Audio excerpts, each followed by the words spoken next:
Hey, what's up, Angels fans, and welcome back to another episode of Angels Latest, the show where we break down Halos baseball the only way we know how. We're a little passionate, a little fed up, a little hopeful, but always locked in and always holding on to that hope that brighter days are coming in Anaheim. And look, the offseason may not care about our stress levels, but Angels fans, we live for this stuff. All right, rumors are swirling around, free agents are waiting to sign, and all of us are refreshing our phones and browsers like it's a full-time job because, let's be real, nothing fires up the fan base more than the possibility of the Halos making a move that actually changes everything. I mean, new arms, new faces, new opportunities. The hot stove is crackling up, and we're here for every spark. Now, if you're new to the show, welcome. I'm Anthony, and this is where we keep it real.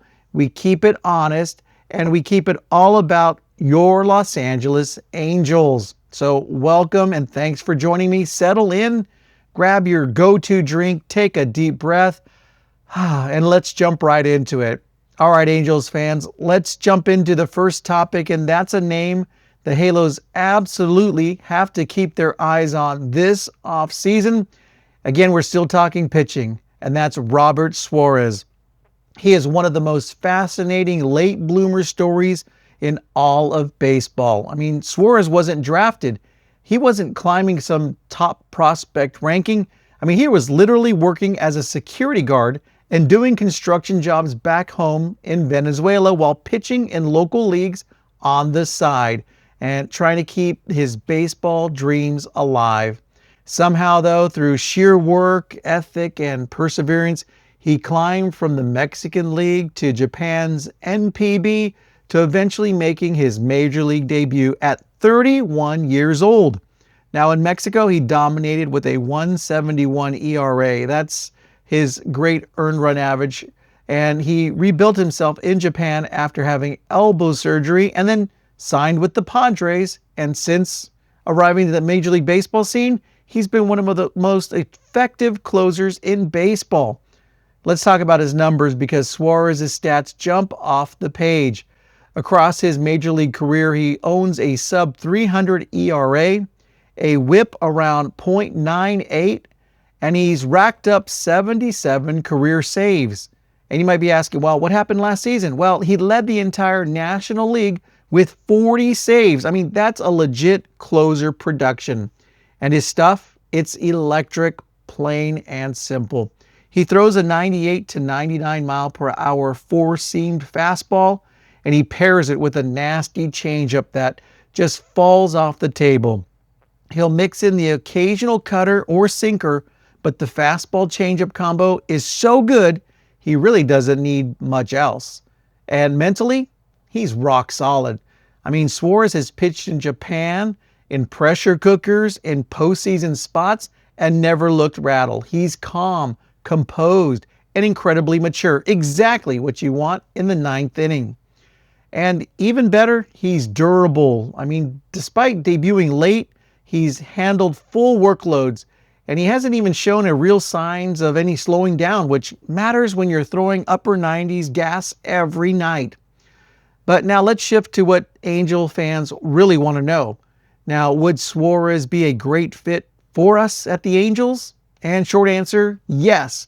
100% yes. I mean, this team hasn't had a true, reliable, lock-it-down closer in years. And Suarez gives you exactly that. A stabilizing ninth-inning force. He's a strikeout weapon and a veteran presence who instantly brings structure to the bullpen. And for manager Kurt Suzuki, this is the kind of arm that really sets the tone. For the starting rotation, it gives confidence knowing the bullpen won't collapse behind them. And for us fans, it finally gives us a ninth inning we don't have to watch through our fingers or even chomping on our fingernails. Now let's talk money because every Angels viewer wants to know, what would Robert Suarez's contract actually look like? Well, based on his age, his performance, and the reliever market, he's the realistic breakdown of it. Low end of the deal, A 2-year deal, $10 to $12 million per year if the teams get cautious about age and velocity. Most likely, though, the deal outcome could be 2 to 3 years, $12 to $14 million per year, and that's the sweet spot range that most teams will be comfortable with in signing him. A high-end deal, if the bidding heats up, could be 3 years, $14 to $16 million per year. And if multiple teams chase a proven closer, which he is, and supply is thin out there, I mean, he could absolutely land in that range. Now, he could also get a 2-year deal with performance incentives, options, or bonuses for games finished, which gives both sides flexibility. And we talked about how the Angels and Artie Moreno like that flexibility.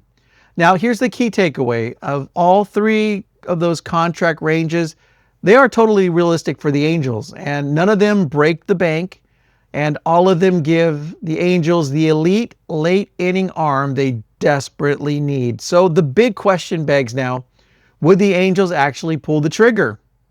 And I believe, yes, absolutely, they would be in the mix. Suarez fills a massive need. I mean, he fits the culture of Suzuki's trying to build there. He's instantly upgrading the most volatile part of this roster. And if the Angels come to the table with a fair 2 or 3 year offer, well, don't be surprised if Robert Suarez walks into Tempe wearing red on February. All right, Angels fans, we just talked about locking down the 9th inning with Robert Suarez. Now let's shift to the other huge need on this roster again, starting rotation. And one of the most intriguing names of the 2025-26 free agent market is a guy Halo fans already know very well, and that's Lucas Giolito. Giolito's story is one of the, baseball fans already know in the area because he hits a little differently when you remember he's a SoCal guy. Yeah. He was born in Santa Monica, a star at Harvard Westlake High School. Same pipeline that produced Max Fried and Jack Flaherty. And for a long time, he was considered the top high school pitching prospect in the entire country. Yeah, that's right. He gets drafted by the Nationals in the first round, 16th overall, comes in with ace-level hype, and then, like so many young pitchers, runs into that early roadblock. He had Tommy John surgery. But the talent always stayed there. He has a big frame, 6'6", about 245 pounds, over the top delivery, and the kind of raw stuff that makes scouts drool. It's just took a few years for everything to click for him. His early big league years were rough, and let's be honest, there was a point with the White Sox where he had an ERA of 6.13. And that was in 2018. And people were asking, is this guy really going to figure it out? And then he did more than figure it out. He turned himself into one of the best pitchers in baseball.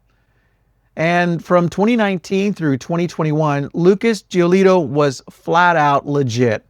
I mean, we're talking an all-star in 2019, finishing in the top tier of Cy Young voting, and even throwing a no-hitter in 2020. During that peak stretch, though, his numbers were ace level.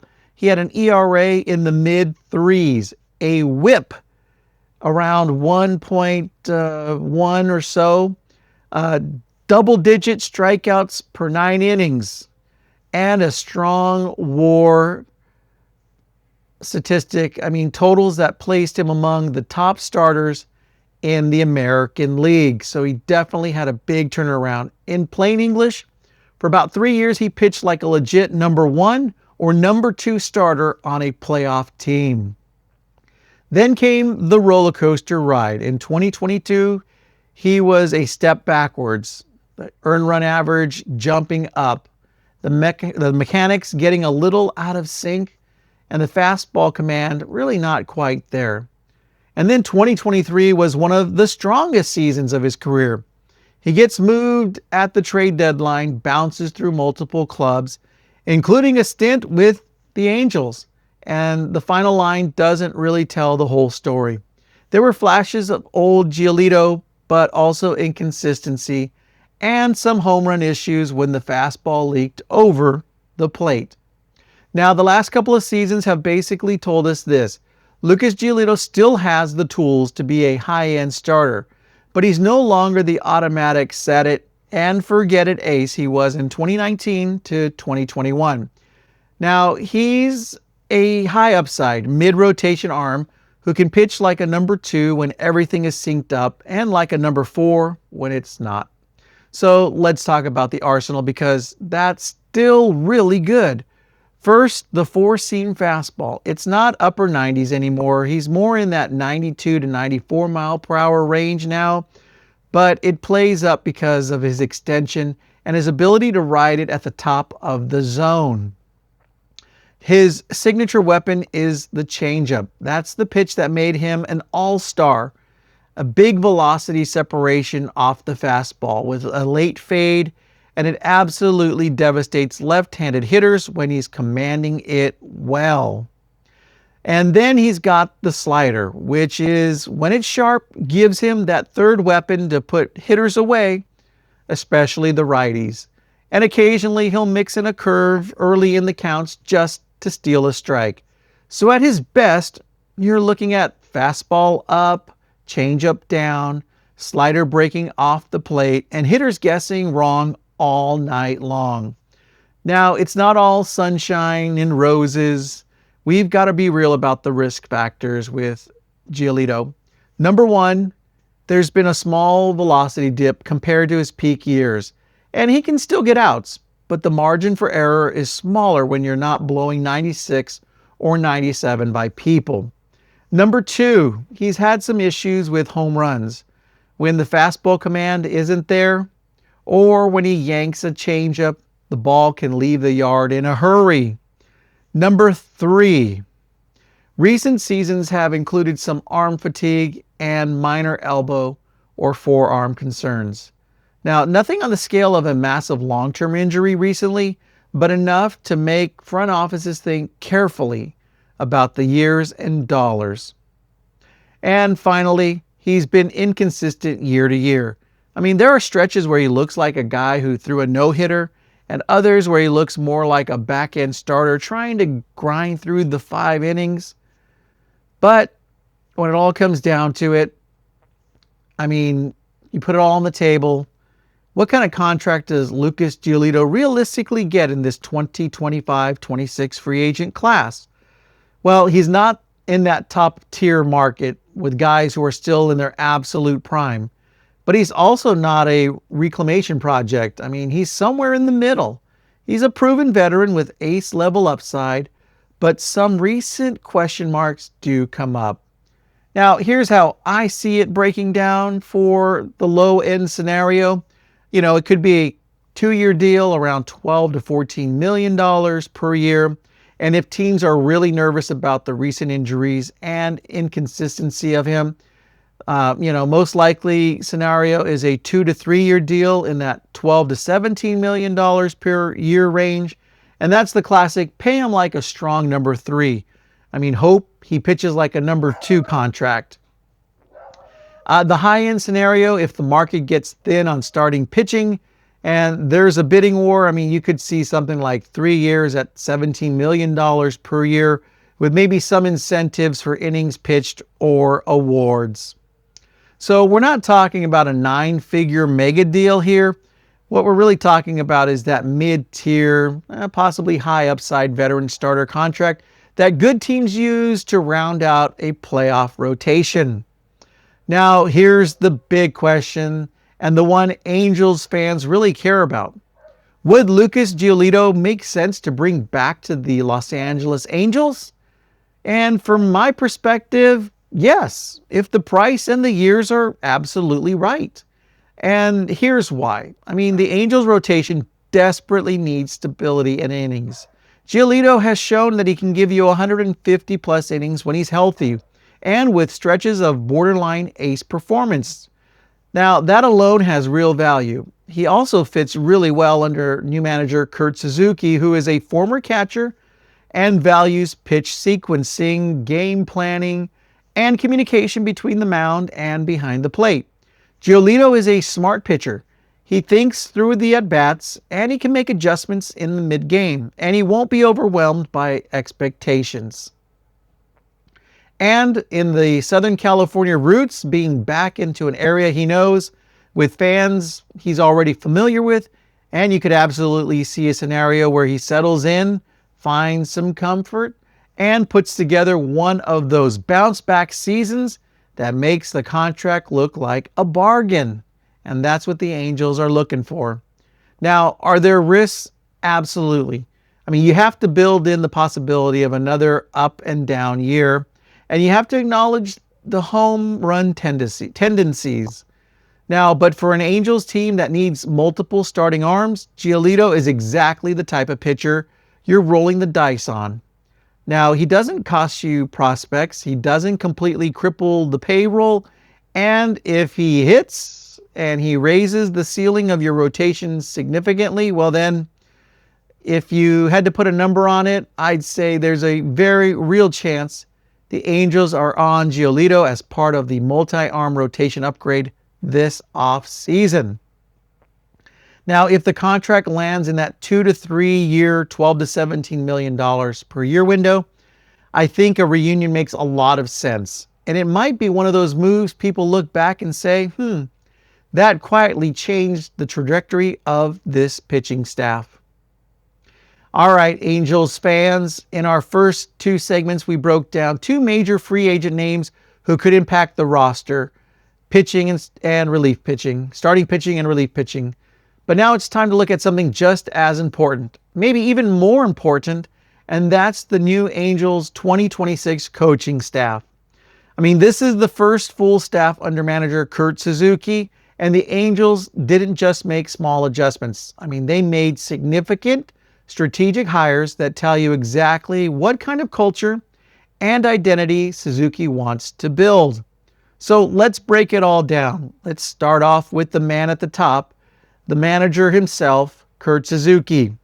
So first things first, he's a former big league catcher with nearly 2 decades of experience and a guy who built his entire career on preparation, communication, and understanding the game from behind the plate. Now, with Suzuki, I mean, he's not loud, he's not flashy, but he's respected and he's steady. He's detailed and he's a leader who's lived to the grind every inning he played behind the plate. Now, this is a player's manager, someone who, pitchers trust, someone younger players will listen to, and someone veterans won't have to guess with. I mean, he communicates clearly and expects accountability. That's the tone setter for 2026. Now, he has Mike Maddox as the head pitching coach, and anytime Maddox is on your staff, you've got one of the best pitching minds in the sport. So what the Angels built around him is where things really get interesting. So 3 new coaches were added to the staff and just recently announced. Darryl Scott, an assistant pitching coach, Dom Chidi, bullpen coach, and Derek Florco, third hitting coach, performance role. So let's start with the pitching side because this is where the Angels made some of their smartest moves. So Darryl Scott, assistant pitching coach. Now he comes over from the Colorado Rockies after serving as both their bullpen coach and most recently their major league pitching coach. So you might be thinking, Colorado, yes. The pitching numbers weren't pretty, but Coors Field is basically baseball's version of pitching on the moon. You're not judging him strictly on ERA. You judge him on his process, on his adaptability, and his ability to work with young pitchers, because that's what the Angels are going to be seeing. So Scott brings experience under extreme conditions, a calm, teaching-focused personality, and most importantly, a second veteran voice to pair with Maddox. So think about it. For years, the Angels had one pitching coach shouldering everything. And now you'll have Maddox and Scott tag teaming mechanics, bullpen sessions, game planning, and individualized work. I mean, this is how real pitching departments operate. So let's now look at Dom Chidi, the bullpen coach. So next up is a huge addition. I mean, Sheedy is a longtime baseball lifer. He worked in Cleveland, Texas, Baltimore, New York, and of course, right here with the Angels. Now, he's been everything from a pitching coordinator to a bullpen coach, and he's widely respected across the league. So here's why this matters. Sheedy was most recently the minor league pitching coordinator for the Angels. And that's big because meaning he already knows the young arms coming up and who are all the young guys the Angels are hoping will be part of the next wave, the new generation. And now he's right there in the big league bullpen at the Big A. That seamless continuity. Young pitchers aren't meeting a new guy. They're seeing someone they already trust, they're already familiar with. And in a bullpen that's been unstable for years, Chidi gives structure, experience, and the kind of hands-on development mindset this team has desperately needed. All right, now let's talk about Derek Florko, the third hitting coach and performance instructor. And hitting gets a really interesting addition with Florko.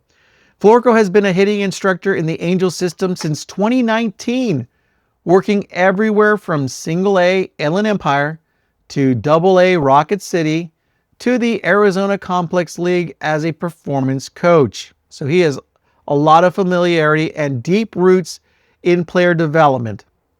He understands biomechanics, swing optimization, bat path efficiency, and data-driven adjustments. A totally different skill set that complements what hitting coaches such as Brady Anderson and John Mabry bring. So Florko is there to work with the young hitters, translate analytics to usable drills, and help bridge the gap between the minors and the big league clubhouses. I mean, this is the kind of modern hitting staff construction you see on analytically progressive teams. It's not one hitting coach anymore. It's a full hitting department. So what does this all mean for the Angels heading into 2026? It means this. For the first time in a very long time, the Angels have a coaching staff that looks complete. A manager who commands respect. A pitching group with 3 battle-tested instructors. A hitting group with veteran voices and modern development skills and continuity from the minor leagues to the big league roster. So this is not a staff built for flash. It's a staff built for foundation, for player development, and for finally stabilizing the identity of Angels baseball. And honestly, if they add the right free agents on top of this, the Angels can absolutely take a step forward this season. All right, Angels fans, before we wrap up today's show, we need to shift into gears into a more serious topic. And the wrongful death civil trial involving the late Tyler Skaggs has returned to the headlines this week with new testimony and developments that have really drawn national attention. And this is an emotional subject for a lot of people. Fans, teammates, Skaggs family, and the Angels organization. And our goal here is to simply explain where things stand. What's been happening in the courtroom and what the legal implications may be going forward in all this. So let's walk through it carefully. The case, and let's talk about what this trial is all about. It's a civil suit filed by Tyler Skaggs' widow and his parents. And they're alleging that the Angels organization bears responsibility for his death in 2019, arguing the team negligently allowed former communications director Eric Kay, who was later convicted in federal court for distributing the counterfeit pill that killed Skaggs, and to remain employed and have access to players, despite what the family believes were warning signs regarding his behavior. And so the family is seeking damages that include lost future earnings, and the total financial figure discussed in court filings has been around $120 million. The Angels, for their part, are contesting those claims and are arguing that the organization is not legally liable for Skaggs' personal decision or actions. And here's some recent courtroom developments. This past week, we saw significant testimony in the defense phase of the trial. And basically, the Angels attorney have been working to show that Skaggs struggled privately with opioid use and that his actions, not the organizational negligence, were the primary factors in the tragedy. And we heard testimony from former teammates, staff members, and even individuals connected to Eric Kay, painting a complicated picture of what different people know and didn't know during Skaggs' time with the team. Some testimony describes Skaggs' attempting to manage or stop using opioids.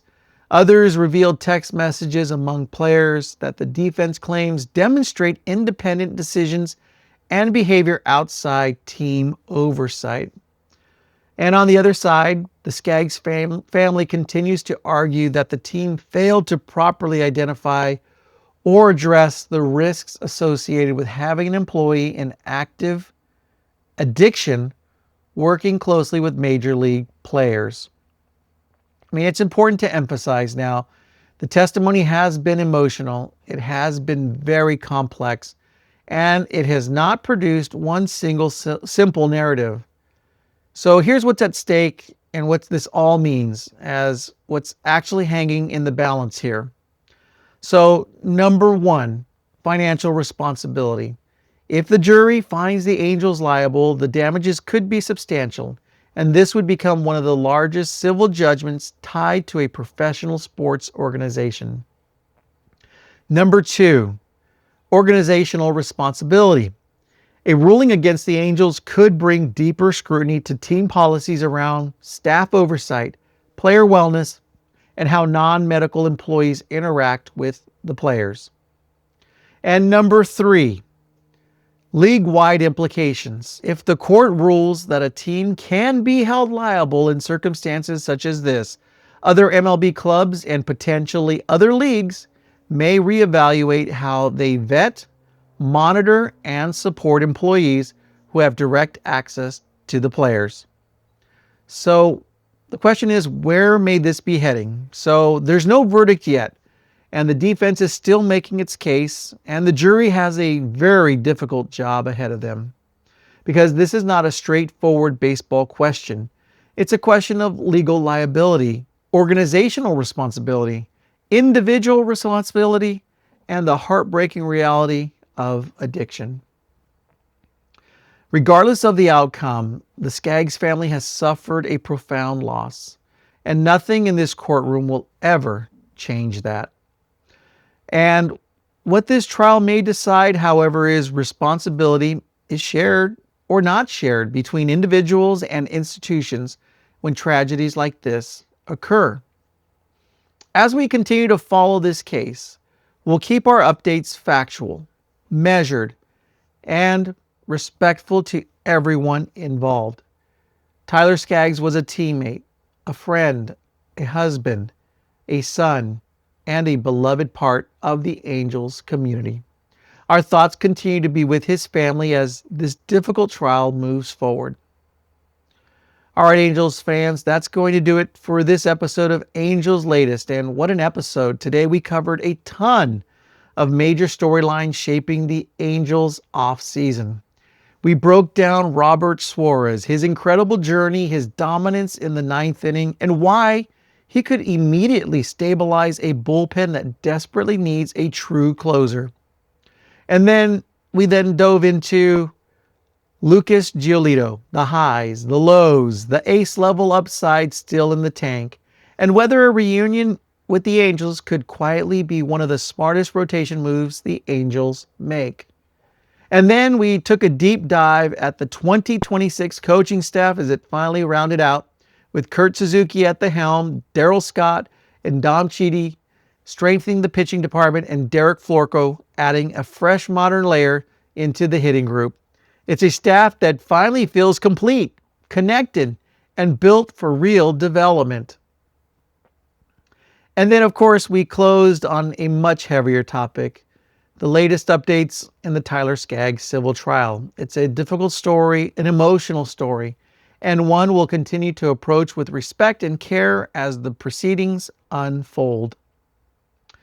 All right, so it's your turn now. Drop your thoughts below. Should the Angels go all in on Suarez? Would you bring back Giolito? And what do you think of the new coaching staff? And how do you feel about the direction the Angels are heading into 2026? Let us know your takes, your hopes, your frustrations, your predictions. You guys always bring great insight, and your comments might even be featured in our next future episodes. All right, Angels fans, as always, thank you so much for watching and supporting the show. This community grows every day because of you, your comments, your discussions, and your passion for Angels baseball. I mean, I love sitting down with you and talking Halos baseball and keeping this conversation going all off season long. All right, well, don't forget to hit the like button, subscribe to the channel, and if you haven't already, turn on the notifications so you never miss a new episode of Angels Latest. All right, Angels fans, thank you again for watching, thank you for commenting, and thank you for being part of the Angels Latest family. I'm Anthony, and as always, go Halos!